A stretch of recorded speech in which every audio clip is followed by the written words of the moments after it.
Kondisi geografis kepulauan tidak menjadi penghalang Kabupaten Pangkajene dan Kepulauan atau Pangkep Sulawesi Selatan melayani kesehatan warganya. Dengan program Perahu Sehat Pulau Bahagia, Dinas Kesehatan Pangkep melalui puskesmasnya mendatangi warganya dari pulau ke pulau untuk cek kesehatan gratis. Alhasil, Kabupaten Pangkep menempati urutan pertama di Regional 2 pencapaian kehadiran tertinggi cek kesehatan gratis. Kabupaten Pangkajene dan Kepulauan atau Pangkep adalah kabupaten yang terletak di pesisir barat Sulawesi Selatan. Wilayahnya terbagi dua, yaitu daratan di Pulau Sulawesi dan gugusan kepulauan di Laut Spermonde. Wilayah lautnya seluas 11.464,44 km persegi, jauh lebih luas dibandingkan wilayah daratannya yang hanya seluas 898,29 km persegi. Dengan jumlah pulau mencapai 133 pulau di mana 80 diantaranya berpenghuni. Kondisi kepulauan ini menuntut pendekatan layanan kesehatan yang tidak biasa bagi 359.943 jiwa penduduknya. Salah satu terobosan layanan kesehatan yang dimiliki pemerintah Kabupaten Pangkep melalui Dinas Kesehatannya adalah program Perahu Sehat Pulau Bahagia. Layanan jemput bola alias mendatangi warga dari pulau ke pulau untuk diperiksa kesehatannya. Layanan ini jelas disambut gembira warga di Kepulauan Pangkep. Mukmin, salah satu warga Pulau Kulambing di Pangkep misalnya, mengaku sangat terbantu dengan layanan puskesmas keliling dari pulau ke pulau. Selain memudahkan berobat saat sakit, Mukmin juga tak lagi harus keluar biaya transportasi menyeberangi pulau sebesar Rp25.000 sekali jalan. Dulu kalau berobat harus nyebrang ke sana, Pak.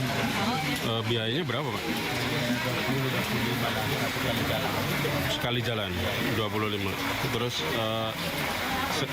sekarang dengan adanya puskesmas ini jadi lebih hemat ya, Pak? Iya,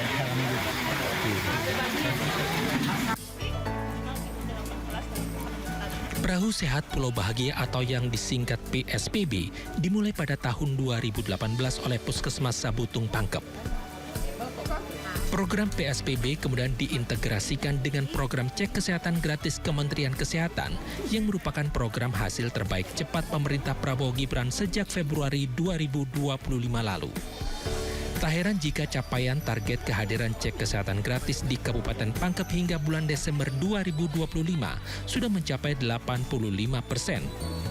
Tertinggi di kawasan Regional 2 dan tertinggi kedua nasional setelah Kabupaten Tangerang. Salah satunya kami kolaborasi dengan desa dan kelurahan. Kami sediakan anggaran di situ untuk bagaimana tenaga kesehatan kami yang ada di puskesmas yang seperti saat ini kita ada di pulau itu kita tahu dana operasional puskesmas kan terbatas. Sementara pulau kami banyak. Jadi dengan adanya kolaborasi anggaran dari anggaran desa, kelurahan yang berasal dari APBD kami, inilah yang kami berikan kembali. Setidaknya operasionalnya dijemput tenaga kesehatan dari puskesmas ini ke pulaunya desa tersebut, makan minumnya itu ditanggung. Jadi dari puskesmas cukup mengeluarkan tenaganya saja untuk memberikan kegiatan-kegiatan penyuluhan dan cek kesehatan gratis untuk masyarakat di pulau tersebut. Mengapresiasi capaian cek kesehatan gratis di Kabupaten Pangkep, Kementerian Kesehatan mengalokasikan dukungan anggaran total sebesar Rp44,9 miliar untuk memperkuat layanan kesehatan di Pangkep. Anggaran itu mencakup Rp31,9 miliar untuk pengadaan dan penguatan alat kesehatan di rumah sakit kabupaten termasuk CT scan, USG, dan mamografi. Lalu Rp12 miliar untuk 23 puskesmas di Pangkep, serta tambahan dana impuls sebesar Rp11 miliar untuk melengkapi kekurangan sarana penunjang layanan kesehatan. Habis ini saya yakin 100% kalau kecamatan ini kabupaten ini kita berikan fasilitas yang memadai dan lengkap, mereka pasti akan menggunakannya dengan maksimal. Karena itu sudah terbukti, walaupun kita tanpa bantuan alat sedikit pun, mereka sudah bisa memberikan contoh untuk kabupaten-kabupaten lain-lainnya. Mudah-mudahan ini bisa direplikasi dan dicontoh. Cek kesehatan gratis ini, kemudian tadi program PSBB. Wamenkes Dante optimis, penguatan fasilitas kesehatan tersebut dapat semakin meningkatkan kualitas kualitas layanan sekaligus mendorong daerah lainnya untuk meniru keberhasilan Pangkep dalam melayani kesehatan warganya dan memperluas akses cek kesehatan gratis. Dari Kabupaten Pangkep, Sulawesi Selatan, Teguh Deha melaporkan. Kita beralih ke informasi lainnya, pemirsa. Sebanyak 119 juta orang di seluruh Indonesia akan bepergian selama periode libur Natal dan Tahun Baru. Sementara puncak mudik diperkirakan terjadi pada 24 Desember. Skema kontraflow disiapkan untuk mengurai kemacetan di sejumlah ruas tol.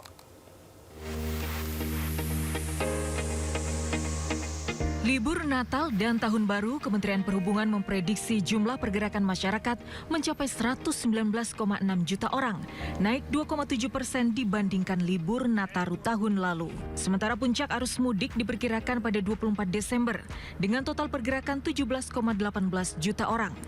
Arus balik diperkirakan pada 2 Januari 2026. Ratusan posko Nataru disiapkan di sejumlah jalur mudik dan wisata hingga 4 Januari. Skema kontraflow juga disiapkan di ruas tol utama untuk mengurai kemacetan. Di antaranya di tol Jakarta Cikampek arah Cikampek. Kontraflow diberlakukan mulai 19 Desember, 20 dan 21 Desember, juga 23 hingga 28 Desember. Rata-rata kontraflow diberlakukan 8 jam di pagi hari dan sore hari. Di arah sebaliknya, kontraflow disiapkan untuk mengantisipasi arus balik, yaitu mulai 21 Desember, 26 hingga 29 Desember, dan tanggal 1 hingga 4 Januari 2026. Kontraflow diberlakukan 6 hingga 8 jam di pagi dan sore hari. Skema kontraflow juga diberlakukan di tol Jagorawi selama periode libur Natal dan Tahun Baru, yaitu pada 21 Desember hingga 4 Januari 2026 pada pukul 14 hingga 19 malam. Tim Liputan iNews melaporkan. Penumpang pesawat di Bandara Soekarno-Hatta Tangerang naik hingga 15% jelang libur Nataru. Tercatat penumpang hari ini mencapai 165.000 orang. Kepadatan penumpang terlihat di kantor check-in penerbangan domestik. Ratusan personel disiagakan untuk memastikan kenyamanan dan keamanan penumpang. Pengelola Bandara Soekarno-Hatta memprediksi puncak arus libur Natal dan Tahun Baru terjadi pada Sabtu dan Minggu besok. Dengan tujuan favorit masih didominasi Bali, Medan, Makassar, Surabaya, dan Yogyakarta.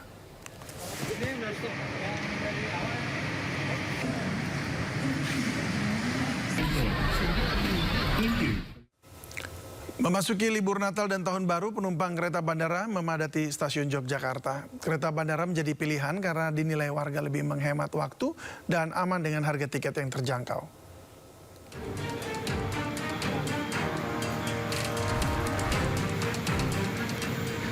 Ratusan penumpang kereta bandara memadati stasiun Yogyakarta pada hari pertama dimulainya masa angkutan libur Natal dan Tahun Baru. Para penumpang bahkan rela berdesakan sebelum masuk ke dalam gerbong kereta.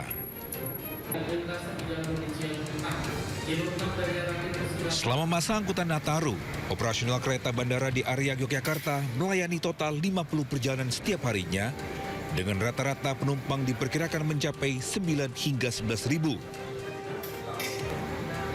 Para penumpang juga memilih menggunakan kereta bandara karena dinilai lebih cepat dan aman dengan harga tiket yang terjangkau. Sementara itu selama 18 harian masa angkutan libur Natal dan Tahun Baru, kereta bandara menyediakan 216.000 kapasitas tempat duduk dari 24 perjalanan KA-YAIA PSO dan 26 perjalanan KA-YAIA Express. Dari Yogyakarta, Gunanto Farhan, iNews melaporkan. Jelang libur Natal dan Tahun Baru, Angkasa Pura Indonesia atau InJourney Airports terus melakukan peningkatan fasilitas. Bahkan periode Nataru tahun 2025 diprediksi akan ada 10 juta pergerakan penumpang yang akan menggunakan transportasi udara. Bahkan hingga saat ini sudah ada 558 permintaan extra flight untuk Nataru tahun ini. Dan destinasi favorit masih didominasi Bali, Medan, Ujung Pandang, dan Yogyakarta.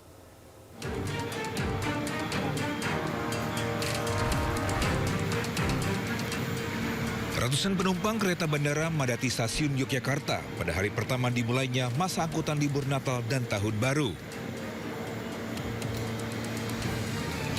Para penumpang bahkan rela berdesakan sebelum masuk ke dalam gerbong kereta. Selama masa angkutan Nataru, operasional kereta bandara di area Yogyakarta melayani total 50 perjalanan setiap harinya dengan rata-rata penumpang diperkirakan mencapai 9 hingga 11 ribu. Naik sedikit dibandingkan tahun lalu. Ada kenaikan sekitar 2.000 sekian penumpang dari tahun lalu. Mudah-mudahan bisa tercapai, syukur-syukur nanti bisa terlampaui. Artinya apa? Semakin banyak masyarakat yang mempercayai angkutan KA Bandara di Yogyakarta. Para penumpang juga memilih menggunakan kereta bandara karena dinilai lebih cepat dan aman dengan harga tiket yang terjangkau. Dalam rangka liburan. Jalan-jalan. Baru. Kemana ini Mas? Ke Makassar. Ini kenapa ini Mas naik ke bandara ini? Cepat. Lebih cepat. Ini yang kedua kalinya.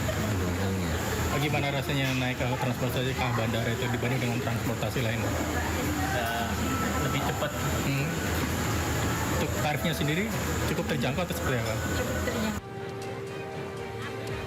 Sementara itu selama 18 harian masa angkutan libur Natal dan Tahun Baru, kereta bandara menyediakan 216.000 kapasitas tempat duduk dari 24 perjalanan KA YAIA PSO dan 26 perjalanan KA YAIA Express.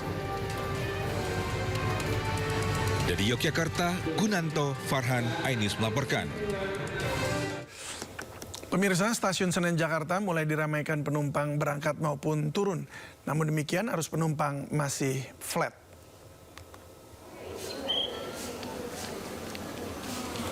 Ya, seperti kita lihat di gambar pemirsa, arus penumpang tampak masih tidak terlalu banyak walaupun sudah cukup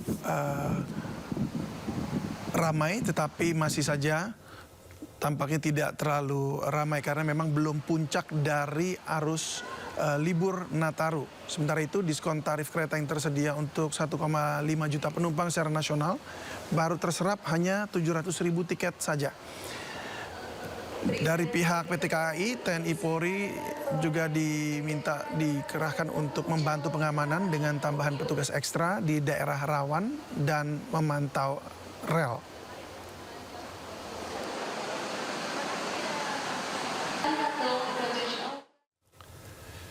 Cuaca buruk juga menerjang dermaga Merak hingga menyebabkan operasional penyeberangan terganggu di Merak, Cilegon, Banten. Dan pihak pelabuhan pun saat ini masih membatasi operasional kapal penyeberangan demi keselamatan selama cuaca buruk terjadi.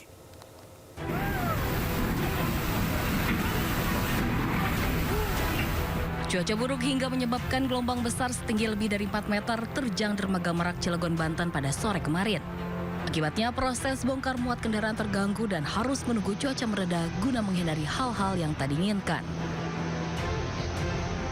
Akibat cuaca buruk ini operasional kapal penyeberangan pun dibatasi hingga menyebabkan antrian kendaraan besar. Selain akibat cuaca buruk, saat ini juga tengah diberlakukan pembatasan kendaraan truk ekspedisi ke Pulau Sumatera karena diprioritaskan untuk angkutan Natal dan Tahun Baru. Akibatnya kemacetan panjang hingga kepadatan kendaraan truk terjadi di Pelabuhan Merak. Kendalanya kita kurang tahu. Kalau kemarin kan kendala besar. Kalau sekarang ini belum tahu ini kendalanya apa. Ada pembatasan ya, Om? Ya, seperti itu. Kalau untuk pembatasan tahu? Pembatasan? Ya, itu sudah dengar, tapi belum positifnya. Kita tidak tahu itu pembatasan kapan. Pelarangan kendaraan truk ekspedisi ini diberlakukan mulai 19 Desember hingga 4 Januari 2006 mendatang. Sopir truk hanya berharap larangan operasional bisa dipercepat, khawatir barang yang diangkut rusak. Dari Cilegon, Banten, Iskandar Nasution, iNews melaporkan. Angin kencang menerjang wilayah Boyolali, Jawa Tengah, dan akibat kejadian ini 24 rumah warga rusak.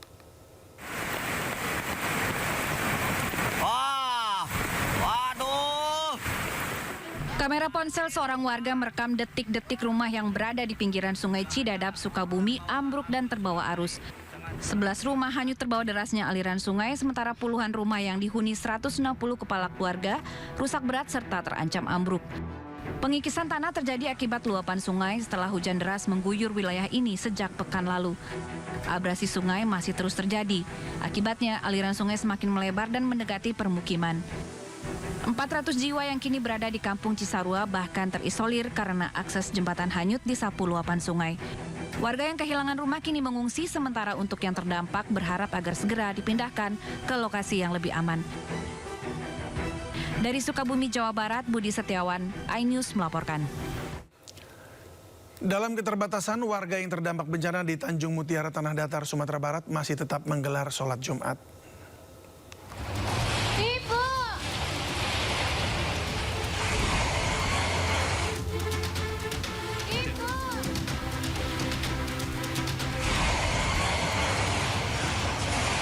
Hembusan angin membuat pohon-pohon berguncang hebat dan atap rumah warga berterbangan. Kejadian membuat panik warga.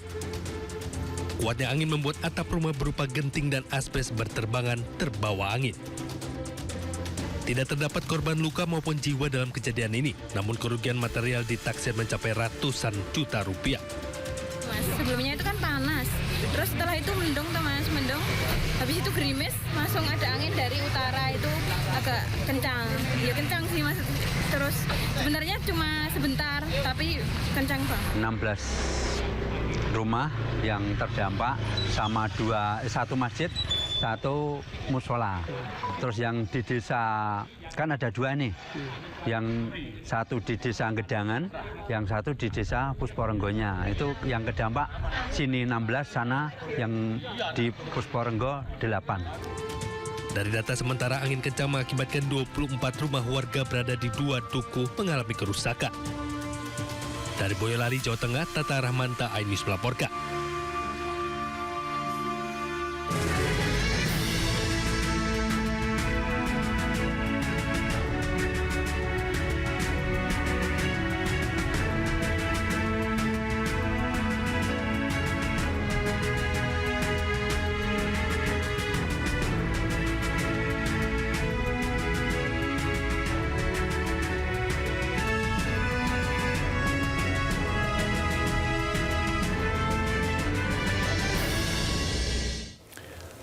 Dalam keterbatasan, warga yang terdampak bencana di Tanjung Mutiara, Tanah Datar, Sumatera Barat masih tetap menggelar sholat Jumat.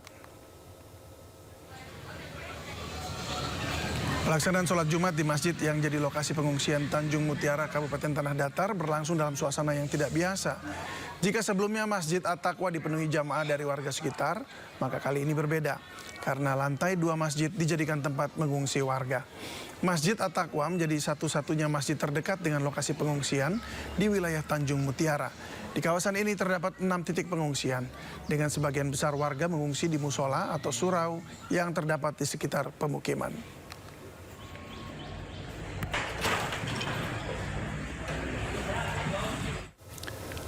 Bantuan kemanusiaan terus disalurkan kepada warga terdampak banjir bandang dan longsor di Sumatera Utara, dan upaya ini dilakukan untuk membantu memenuhi kebutuhan dasar masyarakat di tengah kondisi pasca bencana. Korlantas Polri melalui tim keselamatan bencana alam Sumatera Utara menyalurkan bantuan sembako kepada warga terdampak banjir bandang dan longsor di Desa Dolok Nauli, Tapanuli Utara, Sumatera Utara. Tim yang dipimpin AKP Hendrik Herianto menempuh perjalanan ratusan kilometer dari Medan dalam kondisi hujan dan akses jalan tertutup material longsor. Data di lapangan mencatat 103 warga terdampak dengan 57 kepala keluarga kehilangan tempat tinggal akibat banjir bandang dan longsor. Korlantas Polri menegaskan komitmen untuk terus hadir di tengah masyarakat terdampak bencana dan memastikan bantuan kemanusiaan tersalur langsung serta tepat sasaran. Kami mengucapkan banyak terima kasih kepada Korlantas Polri yang memberikan bantuan pada hari ini kepada Desa Dolok Nauli, Kecamatan Adekoting, Kabupaten Tapanuli Utara. Sekali lagi kami ucapkan banyak terima kasih. Horas!